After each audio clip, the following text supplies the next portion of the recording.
There is a question sitting on the desks of intelligence analysts, defense ministers, and oil traders right now that nobody wants to answer directly because the honest answer is uncomfortable for almost everyone involved. Is the ceasefire between the United States and Iran actually holding, or is it simply the quiet before a second, larger storm? To understand why that question has become so urgent and why so many experts refuse to give a simple yes or no answer, you need to understand something most people get wrong about how wars actually end in the modern world.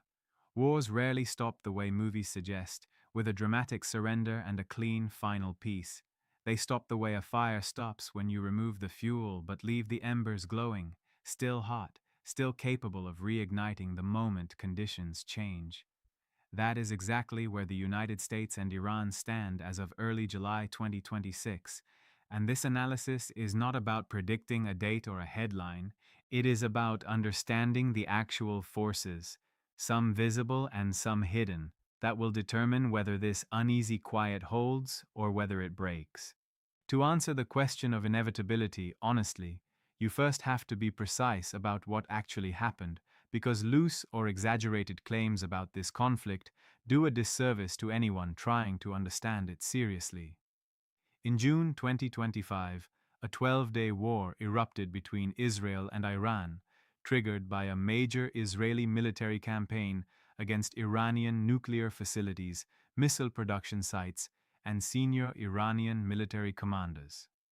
That conflict escalated dramatically when the United States, under President Trump, carried out direct strikes on Iranian nuclear infrastructure, including facilities at Fordow, Natanz, and Isfahan, marking the first time in the four-decade history of US-Iran hostility that American forces struck Iranian soil directly in this way. Iran responded with retaliatory missile strikes against American assets in the region before an intense diplomatic effort produced a ceasefire. That ceasefire has technically held since then, meaning no side has resumed large-scale open combat. But as any historian of modern conflict will tell you, the absence of active fighting is not the same thing as the absence of war, and this is precisely the distinction most casual observers miss when they ask whether war is inevitable, as if peace and conflict were the only two possible states a relationship between nations can occupy. The deeper reality is that the United States and Iran have existed in a state of unresolved hostility for over 4 decades, dating back to the 1979 Islamic Revolution, when the overthrow of the American-backed Shah replaced a US-aligned monarchy with a government explicitly built around resistance to American influence in the region. The hostage crisis that followed, when Iranian students seized the American embassy in Tehran and held American diplomats for 444 days, cemented a level of mutual distrust between Washington and Tehran that has never fully healed, shaping every subsequent interaction between the two governments for the next generation. Understanding this history matters enormously because it means the current standoff is not simply a fresh crisis that emerged in 2025. It is the latest, most intense chapter in a much longer story, one where direct war had been narrowly avoided so many times before that many analysts had started to assume it never would happen, right up until it did. So why did the shadow war finally become an open one in 2025, after decades of both sides carefully avoiding exactly that outcome? The honest answer involves a convergence of several pressures that had been building for years, rather than any single trigger. Iran's nuclear program had advanced to enrichment levels that international inspectors and Western intelligence agencies considered dangerously close to weapons-grade capability, a red line that Israeli leadership had explicitly and repeatedly stated it would not allow Iran to cross. At the same time, Iran's regional proxy network, built over decades through groups in Lebanon, Syria, Iraq, and Yemen, had been significantly weakened by the broader regional conflict that followed the October 2023 Hamas attack on Israel, removing some of the deterrent value that network had previously provided Iran, since a weakened Hezbollah meant Iran had fewer ways to threaten costly retaliation against Israel without directly exposing its own territory. And crucially, the Trump administration, unlike previous American administrations that had debated direct military action against Iran's nuclear program for over a decade without ever pulling the trigger, proved willing to act decisively once Israel's campaign had already begun, removing the last major source of restraint that had kept this conflict contained to the shadows for so long. This history matters directly to the inevitability question because it reveals something crucial about how this specific conflict actually escalates. Not through sudden, isolated decisions, but through a gradual erosion of the factors that previously kept both sides cautious. Deterrence between Israel, Iran, and the United States held for decades not because anyone achieved genuine peace, but because each side calculated that the costs of open war outweighed the benefits. What changed in 2025 was that calculation itself, and the uncomfortable truth for anyone hoping this ceasefire holds permanently is that many of the underlying pressures that shifted that calculation in 2025 have not actually disappeared.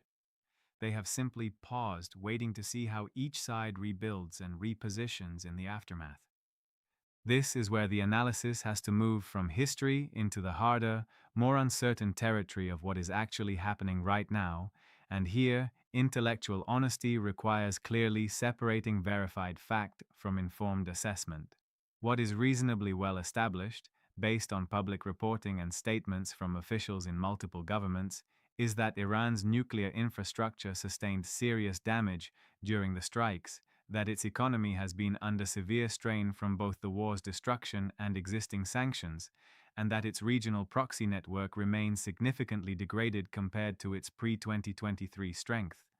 What remains genuinely uncertain, and where analysts across different intelligence communities and think tanks disagree, is exactly how much nuclear material and technical capability Iran retains, how quickly it could reconstitute a weapons-capable enrichment program if it chose to, and whether Iran's leadership currently intends to pursue that path aggressively or has, for now, prioritized economic stabilization and rebuilding over renewed nuclear ambition.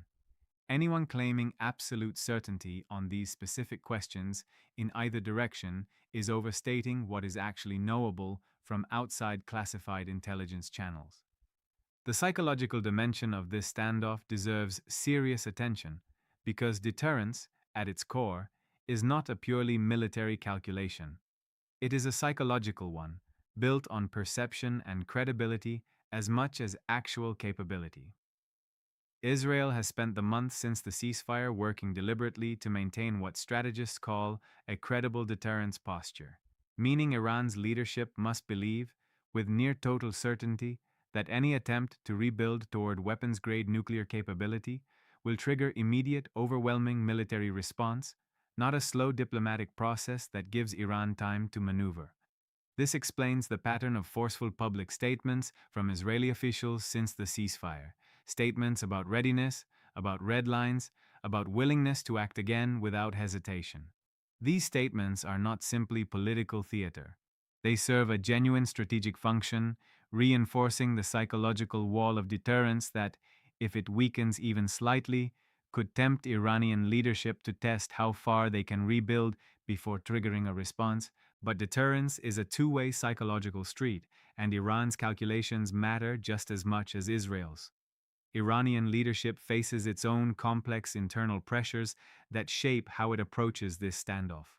A government already dealing with severe economic hardship, a devalued currency, and public frustration that predates the 2025 war cannot easily absorb the political cost of appearing weak or defeated on the world stage, particularly given that Iran's political legitimacy has long been built around a narrative of resistance against American and Israeli pressure.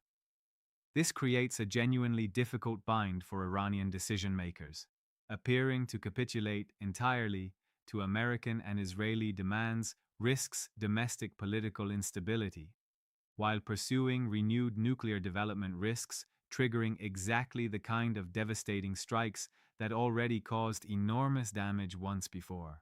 Which pressure wins out, internal political survival or external deterrence, is precisely the kind of judgment call that even Iran's own senior leadership may not have fully resolved. And outside analysts should be honest that predicting Iran's internal decision making with confidence is extremely difficult given the opacity of its governing institutions. Economically, the pressures on both sides create a strange, almost paradoxical dynamic worth examining closely. Iran's economic desperation could theoretically push it toward avoiding renewed conflict, since another war would deepen an already severe economic crisis that its government can ill afford politically. But that same desperation could also push in the opposite direction, since a government facing serious internal economic discontent sometimes calculates that a renewed external confrontation, or even just the perception of standing firm against external pressure, offers a way to rally nationalist sentiment and distract from domestic economic failures, a pattern seen throughout history in various governments facing internal legitimacy crises. This is precisely the kind of scenario where economic logic alone cannot predict political behavior, because desperate economic circumstances can produce either increased caution or increased risk taking, depending on how a government's leadership interprets its own survival calculus, and reasonable analysts genuinely disagree about which pattern is more likely to apply to Iran's current leadership. The United States brings its own set of calculations into this picture, shaped significantly by domestic political considerations that extend well beyond the Middle East itself. The Trump administration's decision to strike Iranian nuclear facilities directly in 2025 represented a major, high-risk foreign policy action, one that carried significant political weight domestically, framed by supporters as decisive leadership addressing a genuine national security threat, while critics raised concerns about the risks of deeper American military entanglement in another Middle Eastern conflict, a concern with deep roots in American public sentiment shaped by the costly, extended wars in Iraq and Afghanistan earlier in the century. How the administration approaches any future escalation will likely be shaped by this same political tension,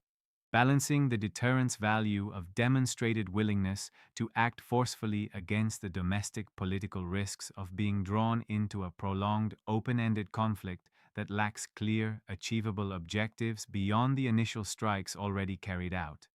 There is also a broader international dimension shaping whether this conflict remains contained or escalates further, involving countries whose interests intersect with this standoff in ways that are not always obvious.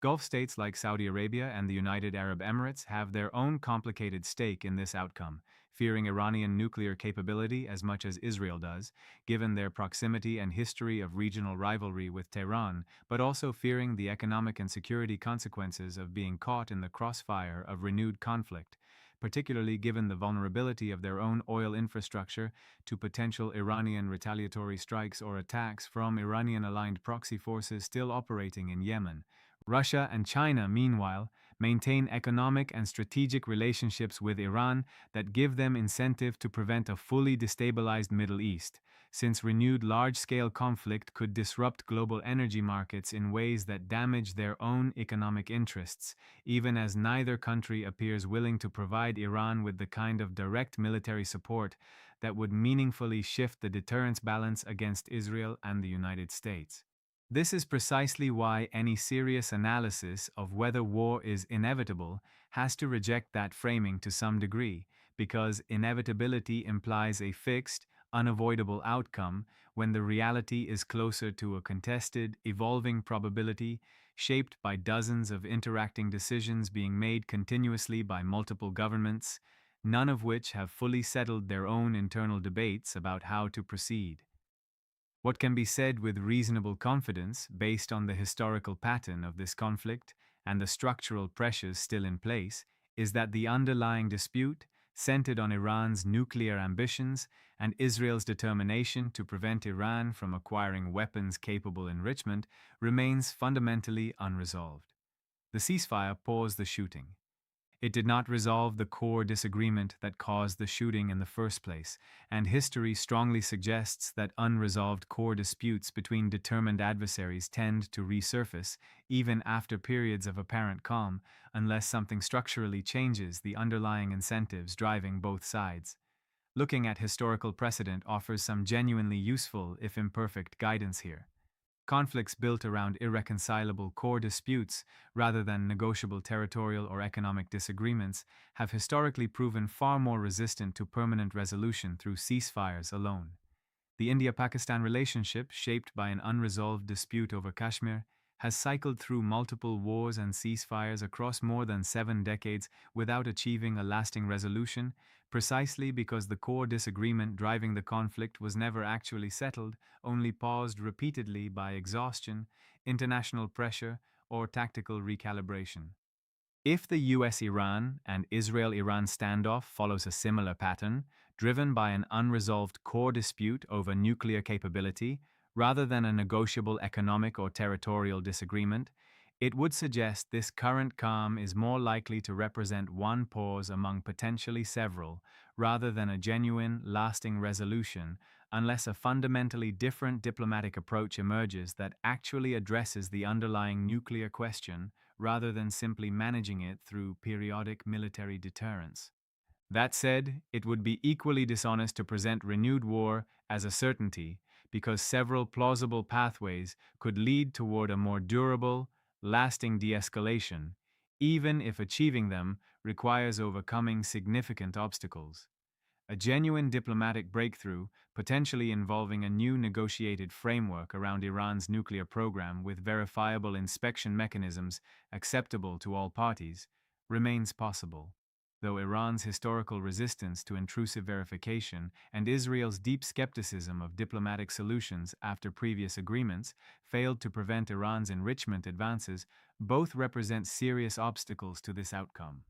Alternatively, continued economic pressure combined with demonstrated deterrence could gradually convince Iranian leadership that pursuing renewed nuclear ambitions simply is not worth the catastrophic economic and military cost involved, essentially achieving through sustained pressure what direct military action alone could not guarantee permanently. Neither of these more optimistic pathways is guaranteed, but both remain genuinely possible outcomes that responsible analysis has to weigh alongside the more pessimistic scenario of renewed conflict. It's worth examining too what specific developments analysts are watching most closely as potential indicators of which direction this standoff is heading, since these serve as the practical, observable signals that matter far more than any single dramatic headline. Intelligence assessments regarding Iranian enrichment activity at its remaining nuclear facilities represent perhaps the single most important indicator, since any credible evidence of Iran approaching weapons grade enrichment levels again would almost certainly trigger renewed Israeli action, given the explicit red lines Israeli officials have repeatedly stated publicly. Iranian missile production and testing activity represents another closely watched indicator, since Iran's ballistic missile arsenal, significantly depleted during the 2025 conflict, represents its primary means of direct retaliation against Israel absent a fully reconstituted proxy network. And diplomatic signals, including whether any new negotiation framework emerges involving the United States, European powers, or international bodies like the International Atomic Energy Agency, will indicate whether a genuine alternative path to renewed conflict is being seriously pursued, or whether both sides are simply managing an indefinite, unresolved standoff through military posturing alone. There's a broader lesson embedded in this entire situation that extends beyond the specific US Iran relationship, one relevant to understanding modern conflicts more generally. The traditional framework many people use to think about war, a clear beginning, a clear end, followed by lasting peace, increasingly fails to describe how conflicts between determined, ideologically opposed state and non-state actors actually unfold in the modern world. What we are witnessing instead looks more like a prolonged cyclical state of managed hostility, punctuated by periods of open conflict, followed by uneasy pauses, rather than a linear progression toward either full-scale war or genuine peace. This pattern, uncomfortable as it is to accept, may represent the realistic long-term trajectory of the US-Iran and Israel-Iran relationship for years to come, absent some genuinely transformative shift in either Iranian domestic politics or the broader regional security architecture that has shaped this conflict for over 4 decades. So is war between the United States and Iran inevitable? The honest, complete answer is that inevitability is the wrong lens entirely for understanding a conflict shaped by this many interacting variables, competing internal political pressures, and genuinely uncertain intelligence about capabilities and intentions on all sides. What can be said with confidence is that the core dispute driving this conflict remains unresolved, that both sides retain strong incentives to avoid appearing weak, and that history offers little comfort to those hoping unresolved disputes between determined adversaries simply fade away on their own without decisive resolution one way or another. The ceasefire holding today buys time, nothing more and nothing less. And what that time gets used for, genuine diplomatic breakthrough, quiet rearmament and repositioning, or simply an extended, anxious pause before the next chapter, remains one of the most consequential open questions in global politics right now, one that will not be answered by a single headline or a single statement, but by the accumulated weight of decisions still being made quietly by leaders in Washington, Jerusalem, and Tehran, each calculating a future none of them can fully control.